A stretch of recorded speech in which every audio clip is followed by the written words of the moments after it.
Kalian pernah nggak sih ketika berbicara atau mendengar seseorang menggunakan campuran bahasa atau peralihan bahasa?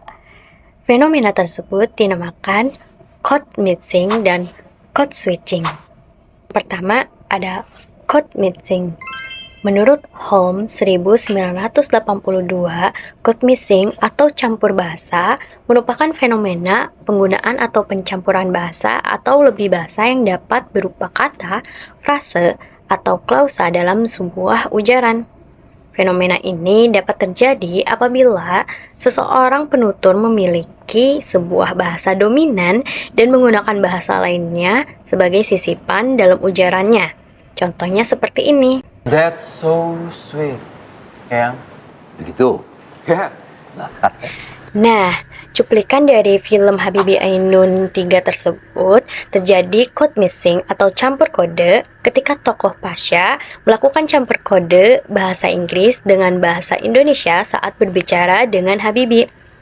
Tuturan That's So Sweet Eyang merupakan fenomena campur kode sebab dalam satu tindak bahasa terdapat dua bahasa yang diucapkan, yaitu That's So Sweet dalam bahasa Inggris dan Eyang dalam bahasa Indonesia. Yang kedua, yaitu code switching. Code switching adalah ketika seseorang penutur berpindah sepenuhnya dari satu bahasa ke bahasa lain selama percakapan terjadi secara sengaja untuk menyesuaikan dengan penutur lainnya dalam situasi tertentu. Contohnya seperti ini. Everyone, kom ya. Nanti pada saat makan malam, jangan ada yang bahas soal Eyang Putri.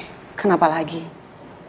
Pasti ingat Mami ya? Papi membutuhkan waktu 6 bulan untuk lupain Mami. Nah, dari cuplikan film Habibie Ainun 3 tersebut dapat kita lihat bahwa tokoh Ilham sedang melakukan code switching di mana dia menggunakan bahasa Inggris ke bahasa Jerman, kemudian bahasa Indonesia ketika sedang berbicara dengan istri dan anaknya.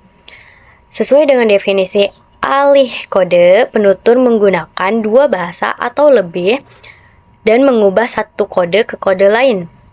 Maka, perubahan tuturan menggunakan bahasa Inggris everyone ke bahasa Jerman, kemudian ke bahasa Indonesia, ini adalah peristiwa alih kode atau code switching. Tapi, kalian tahu gak sih penyebab adanya code mixing dan code switching itu apa?